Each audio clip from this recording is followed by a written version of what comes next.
The eerie hum of engines on I-70 was a sound that comforted many who lived in the vast stretches of rural America.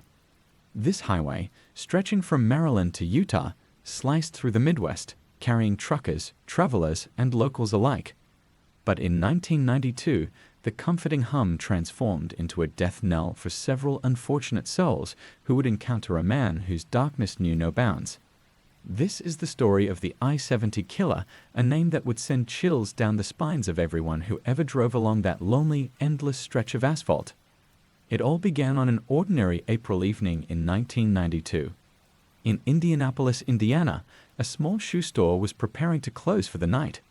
The store clerk, a young woman in her 20s, was folding the last few items, planning her evening. Outside, the sky was beginning to dim, the sun retreating into the horizon. Without warning, a man entered the store. He was ordinary looking, so painfully ordinary that it was easy to overlook the cold calculation behind his eyes. In a calm voice, he inquired about shoes, made small talk, but then, with a chilling suddenness, he pulled a .22 caliber handgun from his jacket. There was no hesitation. A single shot to the back of the head, and the woman crumpled, lifeless, to the floor. The killer lingered only for a moment, checking to see if there was any sign of life, and then vanished into the fading twilight. The police were baffled. No motive, no robbery, just a clean, precise execution. The killer had left no fingerprints, no physical evidence. For the time being, it was an isolated tragedy. But then, a week later, in Wichita, Kansas, another shoe store fell victim. Another young woman. Another .22 caliber bullet to the back of the head. Once again, the scene was clean, the killer's presence like a shadow, seen but never caught. Panic began to set in. The dots connected. A serial killer was roaming the I-70 corridor, striking at random. No one was safe. Small business owners, especially those working late shifts, began locking their doors early. The fear was palpable, and the police, overwhelmed by the randomness of the attacks, struggled to keep up. All they knew was that the killer was mobile, transient, and dangerously unpredictable. For months, the killings continued. In Terre Haute, Indiana, a 26-year-old man was found dead in his store, an anomaly in the killer's usual choice of female victims. The same execution-style shooting, the same gun. The towns between Indiana and Missouri held their collective breath as more victims fell, each time with chilling precision, as though their lives were nothing more than loose threads to be snipped without emotion. Witnesses came forward with vague descriptions. A thin man, medium height, light hair. But these were nothing more than sketches, wisps of information that led to dead ends.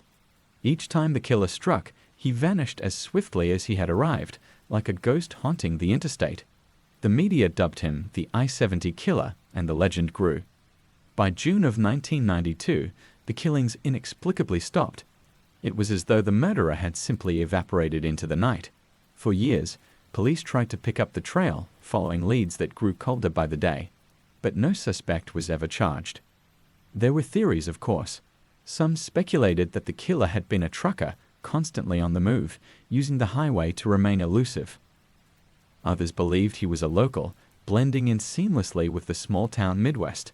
The FBI tried to create a psychological profile, calculating, precise, likely intelligent, with a deep disdain for life, but even this proved fruitless. The killings were methodical, but the reasoning behind them, a mystery locked within the killer's own twisted mind. Decades passed, and the case went cold. For many, the I-70 killer became a cautionary tale, a dark shadow cast over the once innocent stretch of road. To this day, the case remains unsolved. The killer, now a phantom of the past, might still be out there. An old man, perhaps, still nursing whatever demons drove him to kill so efficiently and without remorse. But for those who lived through the terror of 1992, there is no forgetting. Each time they drive along I-70, the memories come flooding back, of lives cut short, of fear creeping into the heartland, and of a killer who walked among them, invisible yet terrifyingly real. And as they pass through the quiet towns that dot the highway, they can't help but glance in the rearview mirror, wondering if the ghost of I-70 still follows them, waiting for the right moment to strike again. Some say that on particularly quiet nights, when the traffic is sparse and the moon hides behind thick clouds, you can still feel the presence of the I-70 killer lurking along the road. His eyes watching, waiting, and the faint echo of a gunshot ringing in the distance, a reminder that monsters, even if unseen, never truly disappear. Years passed since the last known victim of the I-70 killer, but the scars left behind by the murders never healed. Every now and then, whispers spread through the towns along the interstate, sightings of a man who fits the description, strange figures standing near deserted stretches of the road at night, or unnerving encounters with strangers in small, dimly lit stores. The fear may have faded, but it never disappeared entirely.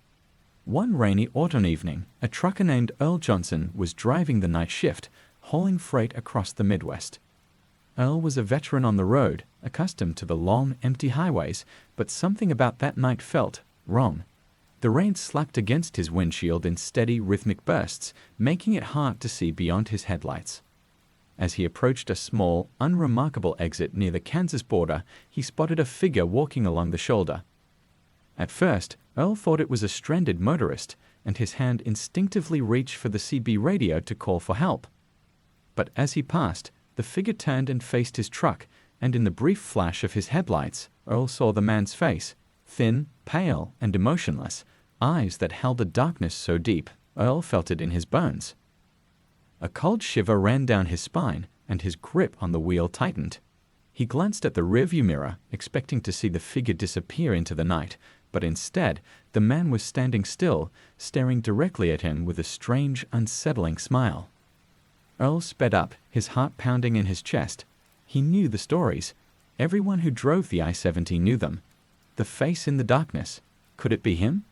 Could the I-70 killer still be out there, waiting for the right moment to return?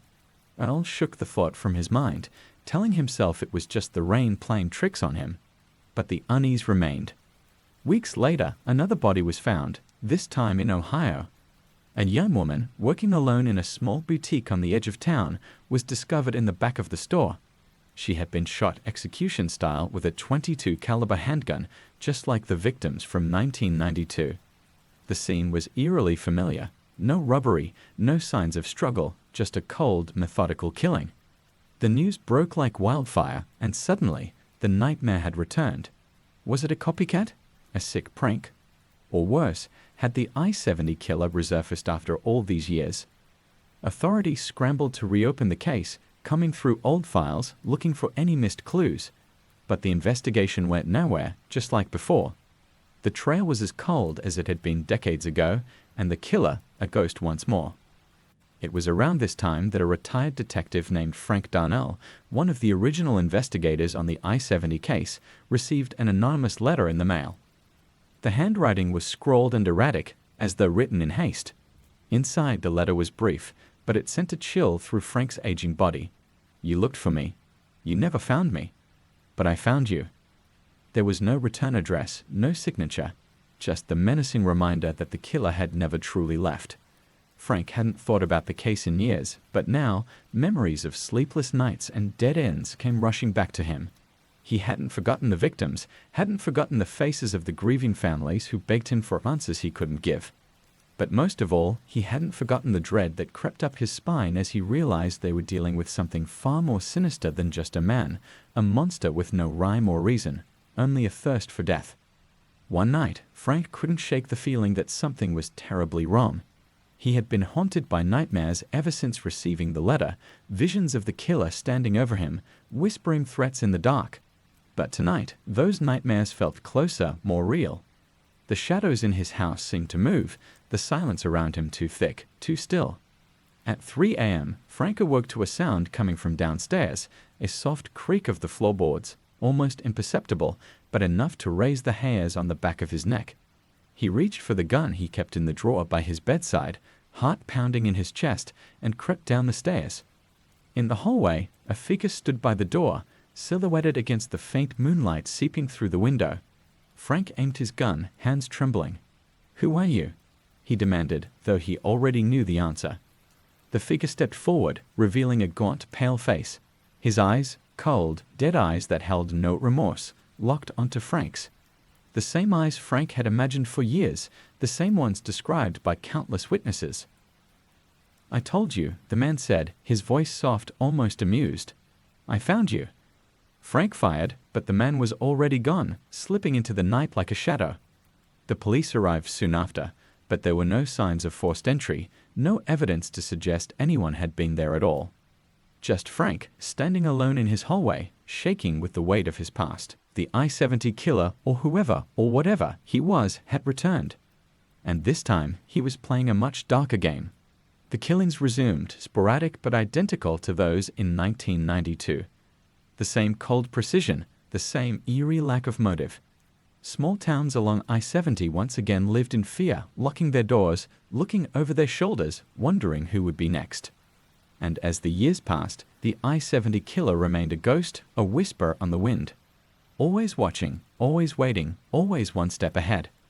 Some say he's still out there, haunting the highway, his hunger for death never fully sated. Others believe he was never human at all, just a manifestation of the darkness that lives within the cracks of our world, slipping out when we least expect it. But no matter what people believe, one thing is certain: the legend of the I-70 killer endures, a reminder that evil, once unleashed, never truly dies. And so, if you ever find yourself driving alone on I-70 in the dead of night, be wary of who or what you might encounter. For the I-70 killer might still be waiting, somewhere in the shadows, with cold, dead eyes and a smile that chills the soul. The return of the I-70 killer sent a new wave of terror rippling through the small towns that dotted the highway. Rumors spread like wildfire, stories of strange sightings along the interstate, of gas stations abandoned in the middle of the night, of hitchhikers who vanished without a trace. The fear that had once gripped the Midwest in the early 90s was back, and this time it felt more sinister. This time, the killer wasn't just a man. He had become something more, a legend, a living nightmare.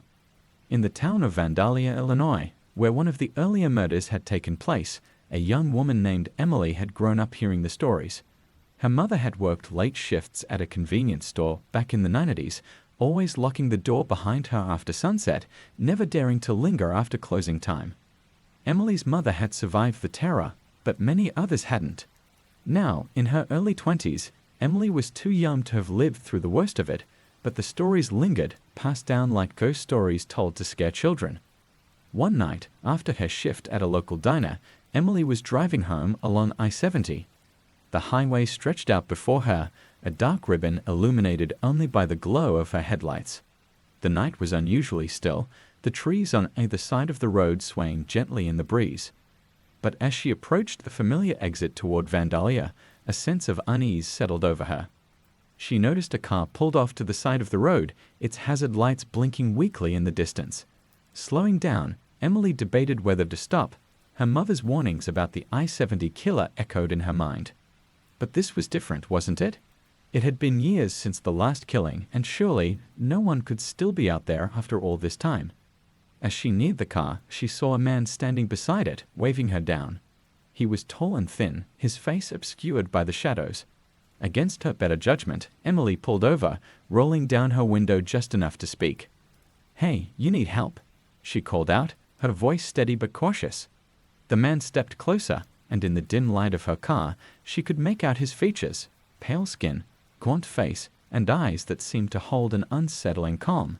His expression didn't change as he approached, his steps slow and deliberate. "Car broke down," he said, his voice low and flat. "Could use a ride to the nearest station." Emily hesitated. Every instinct in her body screamed for her to leave, to drive away without another word. But the man's gaze held her in place, and she found herself nodding despite the fear creeping up her spine. "Yeah, okay. Nearest station's about 10 miles up. Get in." The man slid into the passenger seat, his movements unnervingly smooth. As Emily pulled back onto the highway, the silence in the car was thick, oppressive. She tried to make small talk, anything to break the tension, but the man's responses were short, clipped. Every now and then, she caught him watching her from the corner of her eye, his cold gaze making her skin crawl. As they neared the next exit, Emily breathed a sigh of relief. The gas station was up ahead, its neon lights flickering weakly in the distance. She pulled into the lot, her hands trembling slightly as she gripped the steering wheel. "Here we are," she said, forcing a smile. "You should be able to get some help here." The man didn't move. He just sat there, staring at her, his expression unreadable. "You're not afraid, are you?" he asked softly, his voice barely above a whisper. Emily's heart skipped a beat. The way he said it, so calm, so detached, it sent a chill down her spine. I should go," she stammered, reaching for the door handle. But before she could open it, the man's hand shot out, grabbing her wrist with a vice-like grip. His fingers were cold, like ice. "You know who I am, don't you?" he said, his lips curling into a slow, unnerving smile. "You've heard the stories." Emily's blood ran cold. Her mind raced, trying to process what was happening. This couldn't be real.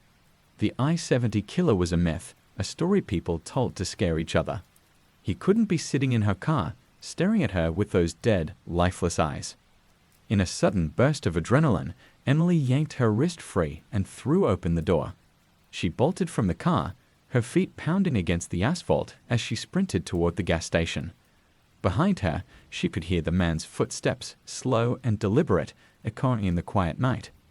She reached the station door, frantically pulling at the handle, but it was locked. The lights inside were on, but there was no one behind the counter. Panic surged through her as she pounded on the glass, screaming for help, but no one came. Turning around, she saw the man standing in the middle of the lot, his head tilted slightly, watching her with that same eerie calm. "Don't bother," he said, his voice carrying through the night air. "They're gone. Everyone's gone." Emily's breath came in ragged gasps as she backed away, her eyes darting around for an escape. But there was nowhere to go. The highway stretched out endlessly behind her, the dark expanse offering no sanctuary. The man took a step forward, then another, his movements slow and deliberate, like a predator toying with its prey. "You can't run," he said, his smile widening. "Not from me." In a moment of pure terror, Emily did the only thing she could think of. She turned and ran into the darkness, her feet carrying her down the highway, away from the station, away from the man. Her heart pounded in her chest, her breath ragged as she pushed herself to keep going, the cold night air biting at her skin. Behind her, she heard the man's footsteps, steady and relentless, never rushing, never faltering. He was close, always close, but never catching up, as though he enjoyed the chase, savoring her fear. As the minutes stretched into what felt like hours, Emily's legs began to burn, her lungs aching with every breath. She stumbled, nearly falling, but kept going, fueled by sheer panic. She didn't dare look back. She couldn't. The next morning, a passing trucker found Emily lying unconscious at the side of the highway. She was alive, but barely. Her clothes were torn, her skin bruised and scratched, as though she had been running through the night, fleeing from something or someone. When the authorities arrived, they found no trace of the man she described. The gas station she had fled to was abandoned, its doors locked and its lights out. No one had worked there in years. Emily's story, like so many others before her, became another entry in the growing legend of the I-70 killer, a ghost who stalked the highway, always watching, always waiting, always one step behind his next victim. And though the killer had never been caught, his presence lingered. A shadow over the road, a whisper in the wind, a reminder that some evils never die. So the next time you find yourself on I-70, driving through the dark, lonely stretches of road, remember to keep your eyes on the horizon. And if you see a figure standing on the shoulder, waving you down, do yourself a favor. Don't stop. In the weeks after Emily's harrowing encounter, rumors spread like wildfire across the small towns along I-70. People whispered in hushed voices about the man she had seen, the one with the cold, dead eyes and the calm smile. Some believed her story without question, convinced that the I-70 killer had come back, while others dismissed it as the fevered imagination of a terrified girl.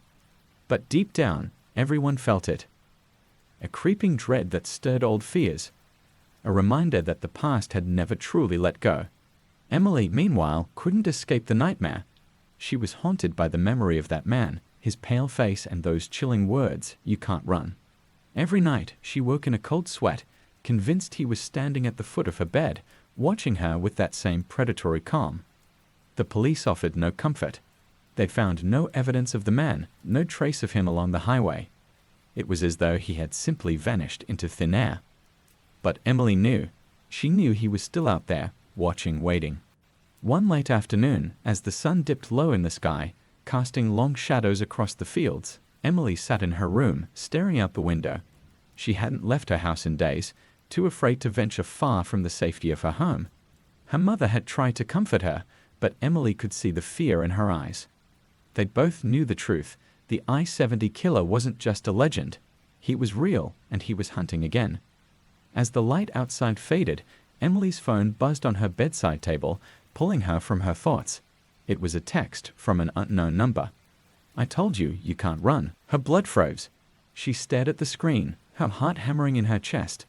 How could this be happening?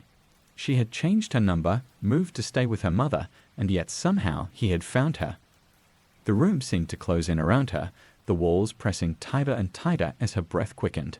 Then another message appeared. "I'm closer than you think." Emily dropped the phone, her hands shaking uncontrollably.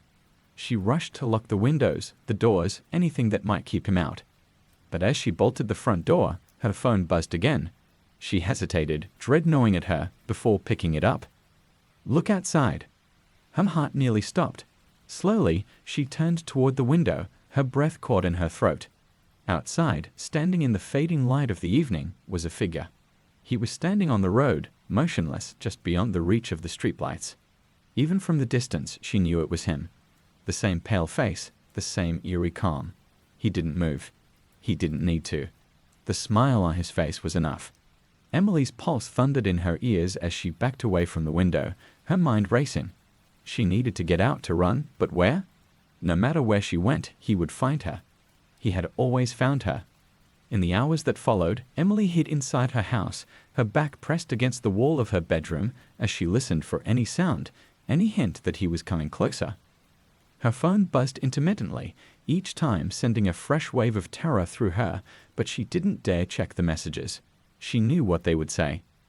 At some point, exhaustion took over, and she drifted into a fitful sleep, though the nightmares never left her. In her dreams, she was running again, running down the highway, just as she had that night.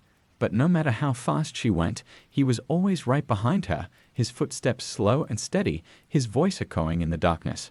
"You can't run." Emily awoke with a start, her heart pounding. For a moment, she was disoriented, unsure of where she was. The room was pitch black, the only sound the faint hum of the wind outside.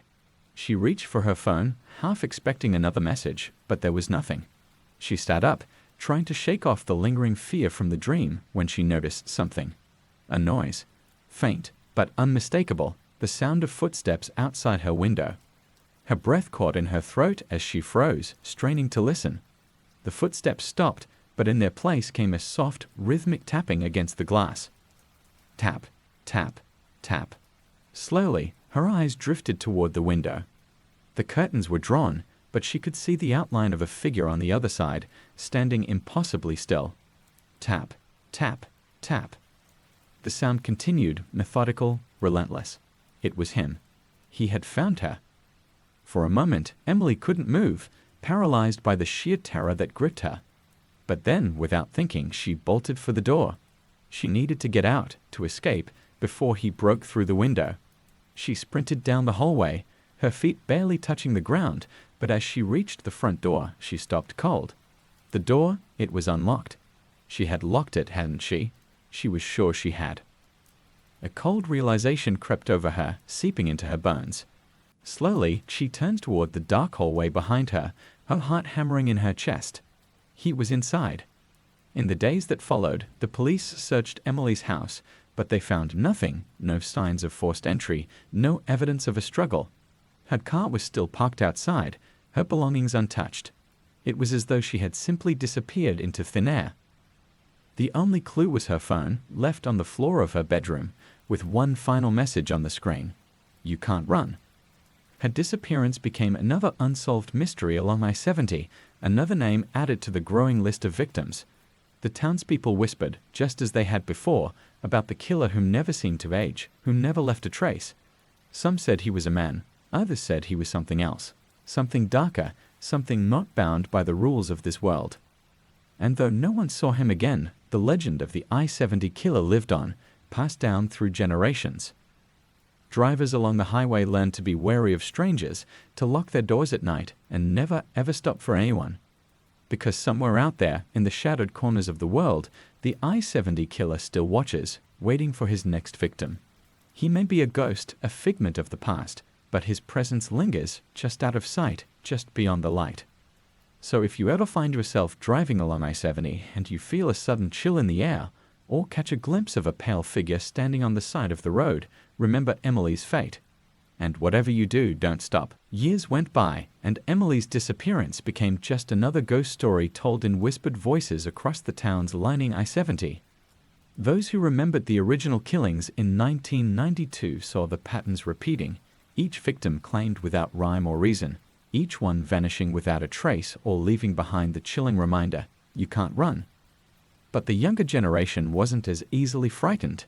For them, the I-70 killer was a myth, an old tale meant to scare children and keep them from hitchhiking or trusting strangers. They laughed at the idea of an invisible killer stalking the highway. After all, no one had seen him in years. That was until a group of 4 friends, Ryan, Sarah, Jake, and Lila, decided to make a road trip along I-70 as a last adventure before heading off to college. They were full of excitement and the reckless invincibility that comes with youth. They had heard the stories, of course, but they scoffed at them, eager to face the long stretch of highway that had terrified so many. It was late one evening when they set out. The sun had dipped below the horizon, casting the world in a deep, foreboding dusk. As they drove further into the darkness, the mood inside the car shifted. The laughter and conversation slowly faded, replaced by a strange, heavy silence. The highway stretched out before them, endless and empty, with nothing but the faint hum of the tires against the asphalt to keep them company. Leela, sitting in the backseat, was the first to break the silence. "Do you think the stories are true?" she asked, her voice soft, almost hesitant. Jake, always the skeptic, snorted. "The I-70 killer? Please, that's just an urban legend. Some psycho maybe killed a few people years ago, but he's long gone. Dead or locked up by now." Ryan, who was driving, glanced at Sarah in the passenger seat. "What do you think?" Sarah shifted uncomfortably, her eyes fixed on the dark road ahead. "I don't know. My grandma used to tell me about it, said there was something wrong with that highway. Like something evil. She believed in it." Jake laughed, but the others didn't join in.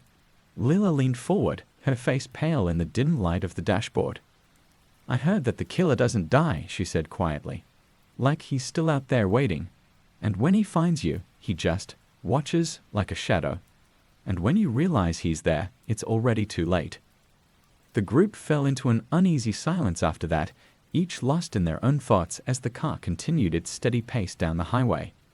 The landscape around them became more desolate, the trees thinning into vast fields of nothingness. No cars passed them, no signs of life, just the long, black road ahead, stretching on forever. Hours later, as midnight approached, they spotted something on the side of the road. It was faint at first, just a flicker in the distance, but as they got closer, they realized it was a car, an old rusted vehicle sitting motionless on the shoulder, its hazard lights blinking weakly in the dark. Ryan slowed the car, peering out at the stranded vehicle. "Should we stop?" he asked, though there was an unease in his voice. "No way," Sarah said quickly, shaking her head. "Don't stop." Jake laughed again, though it was a nervous sound this time. "Come on, it's just some poor guy whose car broke down. We can at least check if they need help." But as they neared the car, they saw it was empty. No one stood by the vehicle, no one waved them down. The doors were closed, the windows dark, but something about it felt wrong. The longer they looked at it, the more oppressive the air in the car seemed to become, as though the very atmosphere had thickened with something unseen. "I don't like this," Lila whispered from the back seat. "Just keep going, Ryan. Please." Ryan's grip on the steering wheel tightened, his knuckles white. He hit the gas, speeding past the car without another word. The tension in the car was palpable now, a gnawing sense of dread creeping over them all. No one spoke.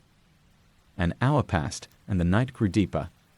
The road ahead seemed to stretch endlessly into the void, the headlights barely cutting through the dense darkness. Leela, who had been anxiously staring out the window, suddenly gasped. "There's someone out there," she whispered, her voice shaking. Ryan slammed on the brakes, the car jerking to a stop. Ahead of them, illuminated in the beam of their headlights, stood a figure. A man. He was standing in the middle of the road, completely still, staring at them. The man was tall and thin, his skin pale and his clothes nondescript. But it was his face that froze them all in place, calm, expressionless, with eyes so dark they seemed to absorb the light. He didn't move. He just stood there, staring at the car, as if waiting. "What the hell?" Jake muttered, his bravado gone. Who is that?" Sarah's hand shut to her mouth, her eyes wide with terror. "Oh my God, Ryan, that's him." Ryan's breath came in short, ragged bursts as he fumbled with the gear shift, trying to reverse, but his hands were shaking too badly. The man didn't move. He just stood there, his cold gaze fixed on them, the same unnerving calm in his stance. Leela whimpered from the backseat. "Ryan, drive. Drive." Ryan snapped out of his trance, slamming the car into reverse. The tires screeched as they backed away from the man, but still, he didn't move. He just watched, his face expressionless, as they sped away. They drove in panicked silence for what felt like hours, not daring to look back. No one spoke. The oppressive weight of the encounter hung over them, a suffocating presence in the car. Eventually, they pulled off at a small, run-down motel just off the highway. It was the only sign of life they had seen in miles. Inside, the night manager was an older man with a grizzled face, his eyes tired and sunken. He barely looked up as they approached the counter. "We need a room," Ryan said, his voice hoarse. "Please, just one room." The man grunted, handing over the key without a word. As they settled into the small, dingy room, none of them could shake the feeling that they were being watched. The thin curtains fluttered in the breeze, the sounds of the highway echoing faintly outside. Leela sat on the edge of the bed, staring blankly at the floor. "He's still out there," she whispered. Ryan turned to her, his face pale. "What do you mean?" She didn't look up. "We'll never get away. You know that, right? You can't run from him. He'll always find you." Her words hung heavy in the air, and for the first time, none of them could argue.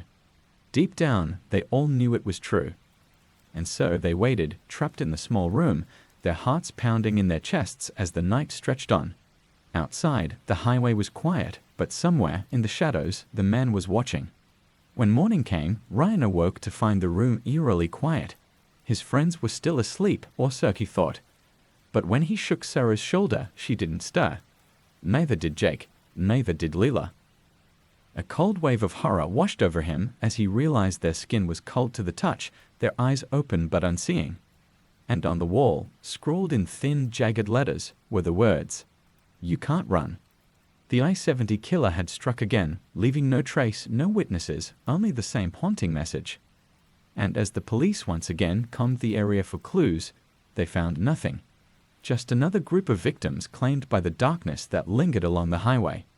To this day, no one knows who, or what, the I-70 killer really is. Some say he's still out there, a ghost haunting the road, a remnant of something far older and far darker than anyone can comprehend. Others believe he was never human at all. But one thing remains certain: when you travel the long, empty stretches of I-70, you're never truly alone. Because somewhere in the shadows, the killer watches, waiting for his next victim. And when he finds you, there's only one thing you need to remember: you can't run. Years after the tragic deaths of Ryan, Sarah, Jake, and Leela, the story of the I-70 killer faded from the headlines once again, slipping back into the murky recesses of local lore. But for those who knew the truth, those who had felt the icy grip of terror on that forsaken highway, there was no forgetting. Authorities remained baffled, chalking up the deaths to some unsolved mystery. But those who lived near I-70 spoke in hushed tones about the cursed road and the figure who stalked its lonely stretches. The more superstitious locals whispered that the killer was something far worse than human, a force tied to the land itself. They spoke of old, forgotten rituals, dark histories buried beneath the foundations of towns along the highway, places that never quite seemed to prosper, where the air felt heavy and the nights were darker than they should be. But there were others, those who had survived close encounters, who knew the truth was simpler, yet infinitely more horrifying. The I-70 killer wasn't some ancient evil or a ghost bound to the road by dark magic. He was a man who had become something more than human, something less tethered to the laws of the living, something unstoppable. One of those survivors was Amanda Miller. It had been almost 25 years since Amanda's encounter with the I-70 killer. She was 16 at the time, working the night shift at a small gas station just outside of St. Charles, Missouri. Back then, she'd been young and fearless, dismissing the warnings about the killer as nothing more than urban legends meant to frighten people. But she had learned the truth the hard way. The night he came, Amanda had been alone, the only sound in the station the faint hum of the refrigerator and the occasional rustle of the wind outside. It was close to midnight when she saw him, just standing there, outside the glass doors, watching her. At first, she thought he was a drifter, someone passing through. He didn't move, didn't try to come in. He just stood there, staring with those cold, dead eyes. She remembered the way her skin prickled with unease, the way her instinct had screamed at her to lock the doors. She had taken a step forward, but before she could react, he disappeared. Just gone, as if he had never been there at all. She had thought she imagined it, but deep down she knew. She knew what she had seen. The following morning, she found the gas station's back door unlocked, though she had sworn she locked it the night before. And on the floor, near the register, was a single piece of paper folded neatly. Written on it, in thin, spidery handwriting, were the words, "You can't run." Now, Amanda was 41, a mother of 2, and far from the naive girl she once was. But the memory of that night had never left her, haunting her dreams, lurking in the back of her mind. She had moved far from Missouri, settling in Colorado, hoping to put as much distance between herself and the cursed highway as possible. But the nightmares never stopped. They would come suddenly, vividly, dreams of driving alone on a dark highway, with that pale figure always just behind her, his cold eyes watching, waiting. Every night, the dream ended the same way, with her car stalling on the side of the road, and the man standing just outside her window, smiling that calm, detached smile. His voice would whisper, soft as the wind, "You can't run." Recently, the dreams had grown worse. She would wake in the dead of night, drenched in sweat, feeling as if something, or someone, was in the room with her. It was irrational, she told herself, just the remnants of old trauma resurfacing. She had nothing to fear. She was safe. But still, the feeling persisted, a gnawing dread that something was coming for her. One stormy evening, Amanda was driving home from work, the rain pounding against her windshield, making it difficult to see. As she turned onto a narrow road that led through the outskirts of town, her car's headlights flickered, and the engine sputtered. Her heart raced as the car slowed to a stop. "No, no, no, please, not now," she muttered, trying to restart the engine. But it was no use. The car was dead. She sat in the driver's seat, gripping the wheel tightly, her breath coming in shallow gasps. She pulled out her phone, but there was no signal. Of course, she was in the middle of nowhere, with nothing but the storm and the empty road for company. Glancing around nervously, she debated getting out of the car to look for help. But something told her to stay put. Something, instinct maybe, or the memory of those old nightmares, warned her that she wasn't alone. The rain bled the windows, making it hard to see, but Amanda squinted through the water streaking down the glass. And then she saw him. He was standing in the distance, barely visible through the downpour, but she knew it was him. The same figure from her nightmares. The same figure from 25 years ago. The I-70 killer had found her. Panic surged through her as she fumbled with her keys, trying to lock the doors, though she knew it wouldn't matter. He was coming. He had always been coming. Slowly, inexorably, like the inevitable pull of the tide. The figure didn't move. He stood there, just watching, as if he had all the time in the world. His face, pale and expressionless, was exactly as she remembered, unchanged by time. He wasn't supposed to be real. He was a nightmare. But here he was, as solid and as terrifying as the storm raging around her. Amanda's mind raced. This couldn't be happening. She had escaped. She had left the highway. She had rebuilt her life. How could he be here? The killer took a step forward, then another, his slow, deliberate movements barely visible through the sheets of rain. But Amanda didn't need to see him clearly to feel his presence. It was the same overwhelming sense of dread, the same feeling of being hunted. She slammed her fists against the steering wheel, tears streaming down her face. "Leave me alone," she screamed, her voice cracking. You can't have me. But deep down, she knew the truth. You can't run. The following morning, her car was found abandoned on the side of the road. The driver's seat was empty, the doors locked. There were no signs of a struggle, no footprints in the mud outside. Only a single note left on the passenger seat, written in thin, spidery handwriting. You can't run. Amanda Miller had vanished, just like the others. Another name added to the long list of victims, another soul claimed by the shadow that stalked I-70. The police searched for weeks but found no trace of her.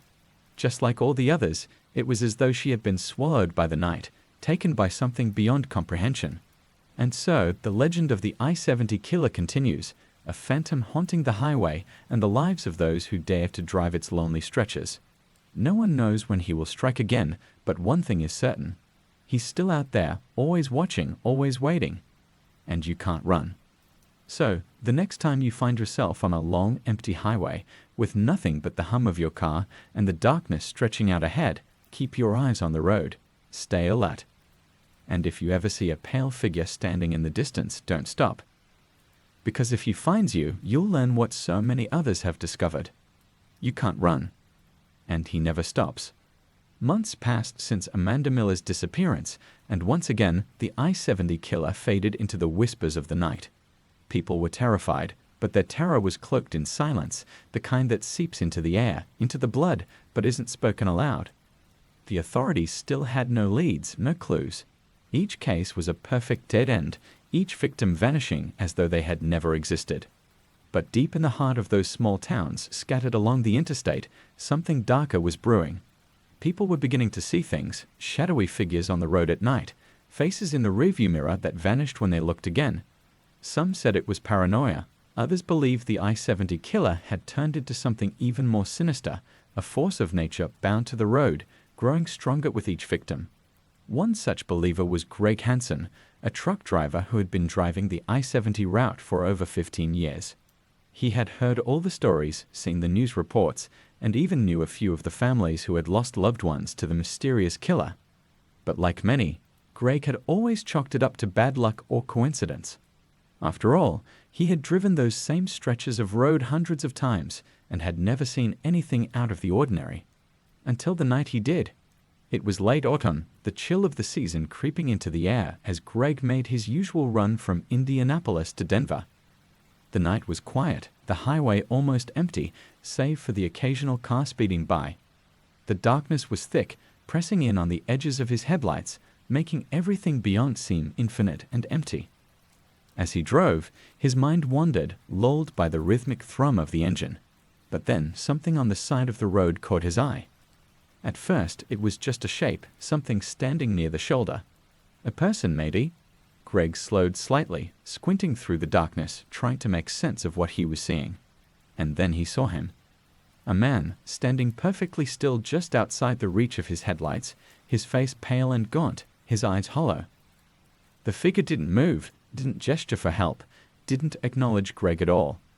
He simply stood there, watching the truck as it passed, his expression as calm and unsettling as the stories Greg had heard whispered in the truck stops along the interstate. Greg's heart skipped a beat as he hit the gas, his truck lurching forward into the night. He forced himself to breathe, to think rationally. It could have been anyone, he told himself, just some hitchhiker or lost soul.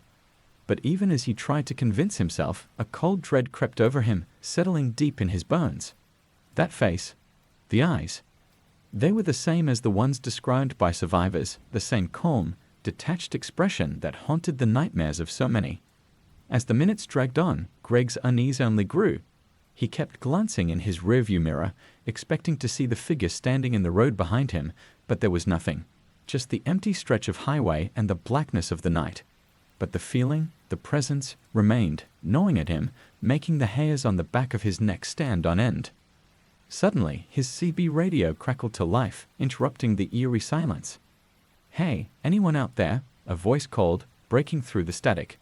Greg grabbed the receiver, grateful for the distraction. "Yeah, I'm here.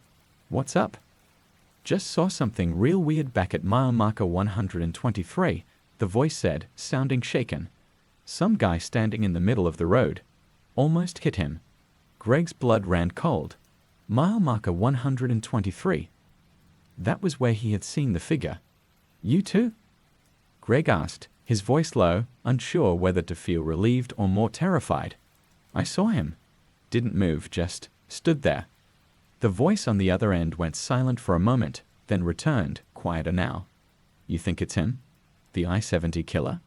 Greg didn't respond. He didn't need to. Both of them knew what the other was thinking, the same dark fear that had settled in his chest. But before Greg could say anything more, his truck suddenly jerked to the side, as though something had slammed into the back of it. The wheel fought against him as he struggled to keep control, his heart racing as the truck swerved dangerously on the road. Jesus! He swore, gripping the steering wheel with all his strength. He pulled over to the shoulder, bringing the truck to a screeching halt. His hands trembled as he reached for the door. It had to be a blown tire, he told himself. Just something normal, something explainable. But as he stepped out of the truck and into the biting cold air, he knew. Deep down, he knew it wasn't just a mechanical problem. There, standing in the road behind him, was the same figure. Closer now, his face still blank, still calm, but his eyes, they locked onto Greg's with a focus that made his blood freeze. Hey! Greg shouted, his voice cracking. Who the hell are you? The man didn't answer. He took one slow step forward, then another. His movements were deliberate, methodical, as if he had all the time in the world. Greg stumbled backward, his heart pounding in his chest. He glanced at his truck, at the open door, but something held him in place. Fear, or maybe something deeper, a primal instinct that told him it was too late. The man was too close now. Greg could see him clearly in the dim light. His face was unnaturally pale, his eyes dark pits that seemed to swallow the light around them. And that smile, that small, almost imperceptible curve of his lips, was more chilling than anything Greg had ever seen. You can't run, the man said, his voice barely a whisper, but it carried through the night like a death sentence. Greg's breath caught in his throat. He turned, his body moving before his mind could catch up, sprinting toward the truck. He dove into the cab, slamming the door behind him, his hands shaking as he fumbled with the keys. The engine roared to life, and Greg slammed his foot on the gas, tearing away from the side of the road. His heart was racing, his mind a blur of panic and disbelief. He glanced in the rearview mirror. The man was gone. Greg didn't stop driving until he reached Denver, his knuckles white on the steering wheel, his heart still pounding in his chest. He didn't tell anyone what he had seen, didn't mention the figure to the other truckers at the station. But he couldn't shake the feeling, the cold certainty that the man, the killer, had let him go. For now. A few weeks later, Greg was found dead in his truck, parked at a rest stop along I-70. There were no signs of struggle, no indication of what had happened. But his face was frozen in a mask of terror, his eyes wide open, staring at something only he could see. On the dashboard, scrawled in thin, spidery handwriting, was a single note. You can't run. The I-70 killer had claimed another victim, and the legend grew darker, more twisted. Those who knew the stories no longer saw him as just a man. He had become something more, something inescapable, something that lingered just beyond the edges of the road, waiting for the right moment to strike. And so, the highway remains haunted, a place where shadows stretch longer, where the air feels heavier, where drivers speak in whispers of the figure they might see in the distance, standing perfectly still, watching, waiting. So, the next time you find yourself driving on I-70, alone in the dead of night, be wary of the man you might see standing on the side of the road. And whatever you do, don't stop. Because no matter how far you go, no matter how fast you drive, you'll learn what Greg and so many others have discovered. You can't run. And he's always there, waiting. Greg Hansen's death marked the beginning of a fresh wave of terror along I-70. For months, there were whispers, drivers vanishing without a trace, their trucks found abandoned on the roadside.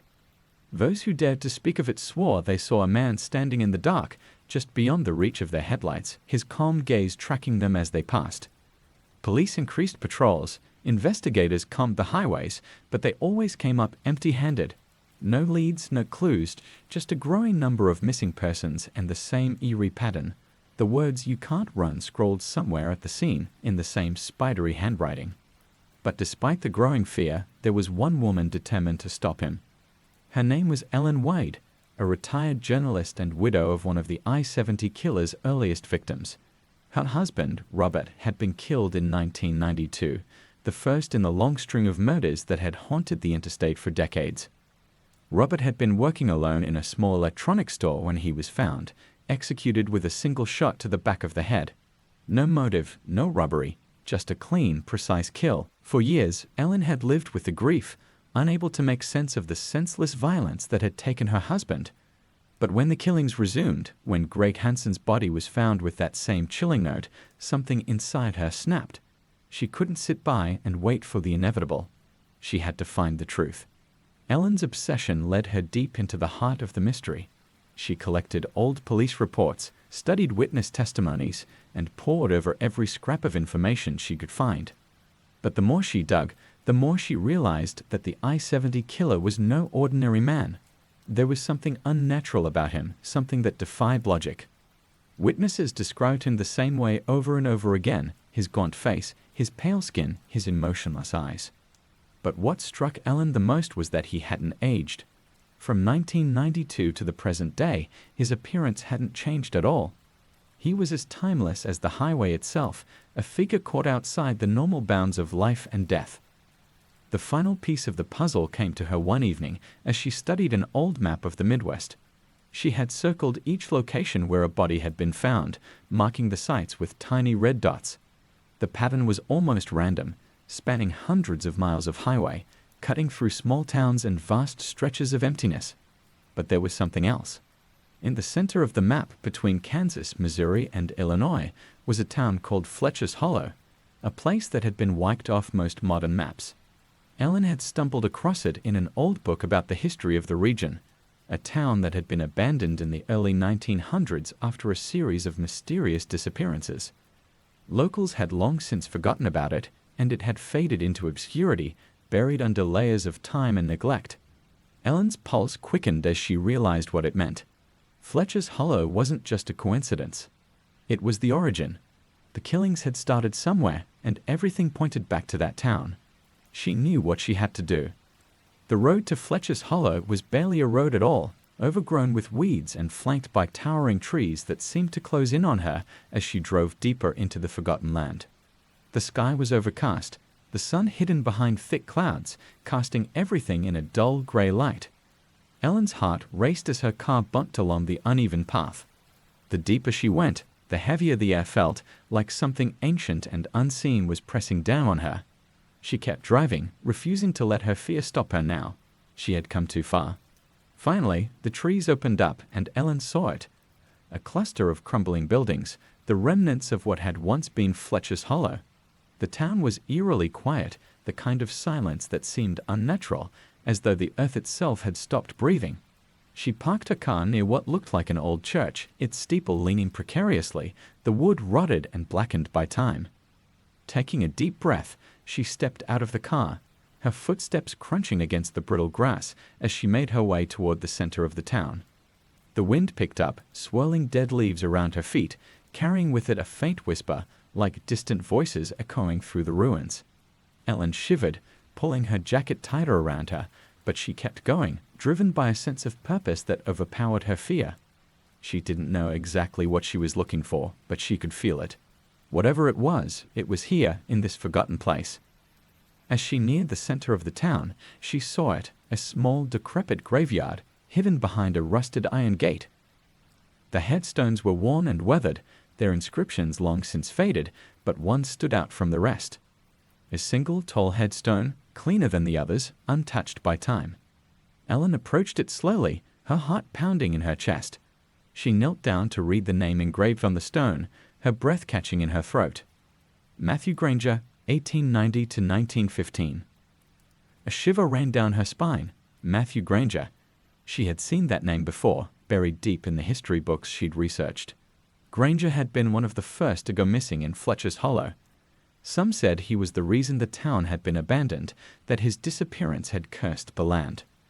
But the grave didn't look like it belonged to a man who had been forgotten. It was pristine, untouched by time or decay. Ellen reached out to touch the stone, but as her fingers brushed against the cold surface, a voice cut through the silence. "You shouldn't have come here." Ellen froze. The voice was low, almost a whisper, but it was unmistakable. Slowly, she turned, her heart hammering in her chest. There, standing just beyond the gate, was the figure from her nightmares. The I-70 killer. His pale face, his dark eyes, the calm smile on his lips. He was exactly as the witnesses had described, unchanged, unedged. A man who had long since ceased to be human. Ellen's throat tightened, her body frozen in place as he took a step forward, his movements slow, deliberate. "You're not the first to come looking for answers," he said softly, his voice sending a chill down her spine. "But you won't find them here." Ellen backed away, her mind racing, trying to understand what was happening. "Who are you?" she whispered, her voice trembling. The killer's smile widened just enough to show a hint of teeth. "I am what you fear," he said, his voice like the wind, cold and unrelenting. "I am the road itself. I am the thing that never stops. You think you can find the end, but there is no end. There is only the chase." Ellen's breath came in ragged gasps as she stumbled backward, her mind screaming at her to run, to escape, but her feet wouldn't move. She was trapped. "You can't run," the killer whispered, stepping closer, his presence overwhelming, suffocating. "Not from me. Not from what I am." As the shadows closed in around her, Ellen realized the truth. The I-70 killer wasn't a man. He wasn't even human. He was something far older, something tied to the land, to the road, to the very fabric of time itself. A force of nature, a curse that would never die. And she, like so many before her, was just another name to be added to the growing list of those who had vanished into the darkness. Helen Wade was never seen again. Her car was found abandoned near the ruins of Fletcher's Hollow, the engine still warm. The police searched the area, but there was no trace of her. Just a single note, left on the dashboard of her car, written in the same spidery handwriting. "You can't run." The legend of the I-70 killer lives on, a shadow that stretches across the highway, a specter that haunts the endless miles of road. Those who know the stories say he can never be stopped, that he is more than a man, more than a ghost. He is the road itself, eternal, relentless. So if you ever find yourself driving along I-70 and you feel the weight of something unseen pressing down on you, don't stop, don't look back. Because once he finds you, there's only one thing left to learn. You can't run. Years after Ellen Wade vanished, her disappearance became just another unsolved mystery along the I-70 corridor. Her obsession with the killer had led her into the depths of a nightmare no one could explain. The whispers grew louder, the legend darker, but the truth remained elusive.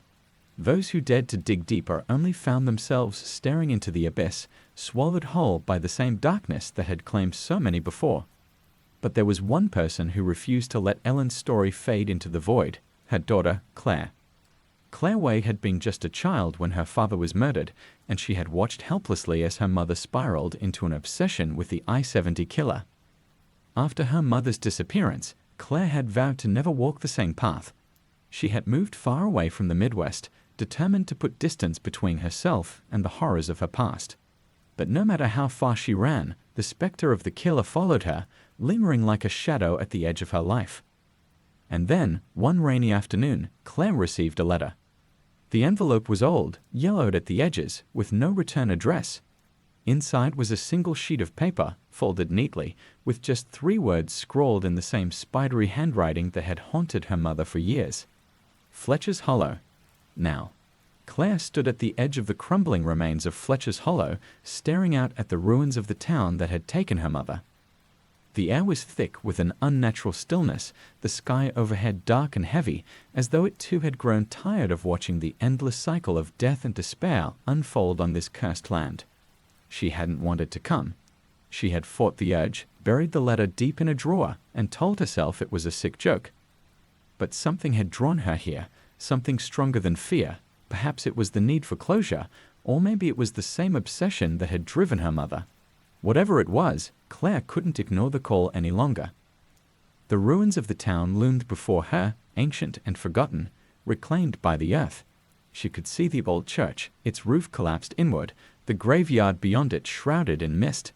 The place felt wrong, as though time itself had unraveled here, leaving behind only echoes of the past. With every step, Claire felt the weight of her mother's legacy pressing down on her. This was where it had all begun. Fletcher's Hollow was the key, and she was determined to find out why. As she walked through the ruins, Claire's mind was filled with memories of her mother's frantic research, the maps, the books, the endless late-night phone calls. Ellen had been convinced there was something unnatural about the killer, something that went beyond a mere man with a gun. Claire had always dismissed it as grief and obsession, but standing here, in the heart of the place that had taken her family, Claire began to wonder if her mother had been right all along. The graveyard loomed before her now, the same one her mother had visited on that fateful day. The headstones were worn and weathered, their inscriptions barely legible, but Claire knew where to look. Her mother's research had been thorough, and Claire had memorized every detail. There, in the center of the graveyard, was the same pristine headstone her mother had found, the grave of Matthew Granger. The name sent a chill through her, as though the air around her had dropped several degrees. Matthew Granger, a man who had vanished in 1915, whose disappearance had supposedly cursed the town. But why him? Why had her mother been so fixated on this one name? As Claire knelt in front of the headstone, something caught her eye, a small weathered book lying at the base of the grave, half buried in the dirt. She hesitated for a moment, then reached for it, her fingers brushing against the cold, damp cover. The book was old, its pages brittle and yellowed with age, but as she opened it, she realized it was some sort of journal. The handwriting was difficult to read, faded with time, but one entry stood out, scrawled in a hurried hand. "The road. It calls to me. It is more than stone and dirt. It is alive, hungry. I cannot escape it. I hear it always. I fear I am not the first, and I will not be the last." The hairs on the back of Claire's neck stood on end. The road. The journal was speaking of I-70. And the killer, was he not just a man, but part of the road itself? As she flipped through the pages, another passage caught her attention, this one more cryptic. "The hollow is where it began. He who walks the road was born here in shadow and blood. He is bound to the land, to the stretch of road that runs forever. Those who travel it become his, claimed by the hunger that will never end. You cannot run. You cannot escape the road. It will always find you." Claire's blood ran cold as the realization hit her like a tidal wave. The killer wasn't just using the road, he was the road. He was tied to it, bound by something far older than any of them had ever imagined. He wasn't human. He had never been human. And then she heard it, a soft whisper carried on the wind. "You can't run."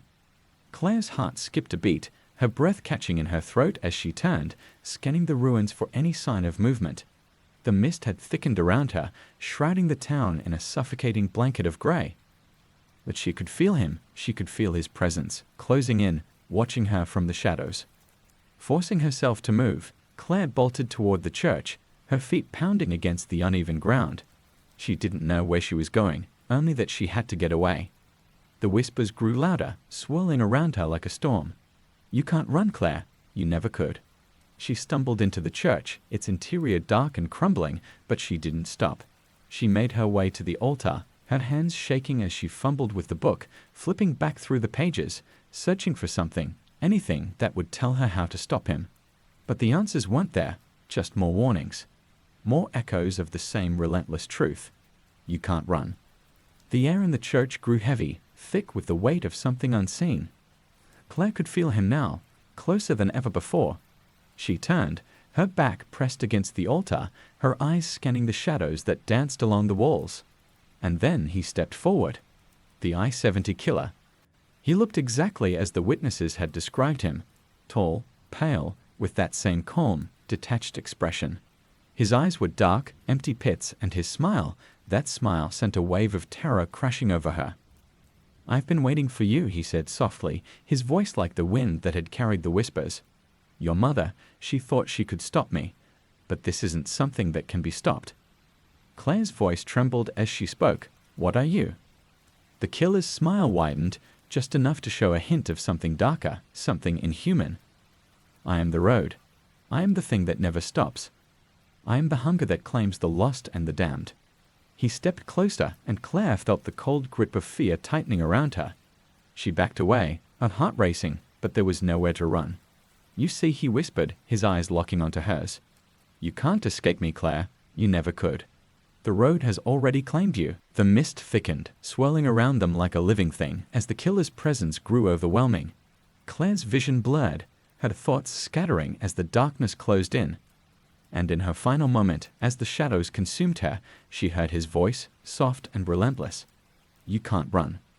When authorities arrived in Fletcher's Hollow days later, they found Claire Wade's car parked near the ruins of the old town. The doors were locked, the engine cold. There was no sign of Claire herself, just a single note left on the passenger seat, scrawled in the same spidery handwriting. "You can't run." The legend of the I-70 killer continues, unbroken by time, undeterred by those who seek to end it. He is more than a man. He is the road, the endless stretch of highway that calls to the lost, the desperate, and the damned. And as long as the road remains, so does he, waiting, watching, and always claiming those who think they can outrun the inevitable. So, if you ever find yourself driving along I-70 and you feel the chill of something unseen creeping up your spine, don't look back. Don't stop.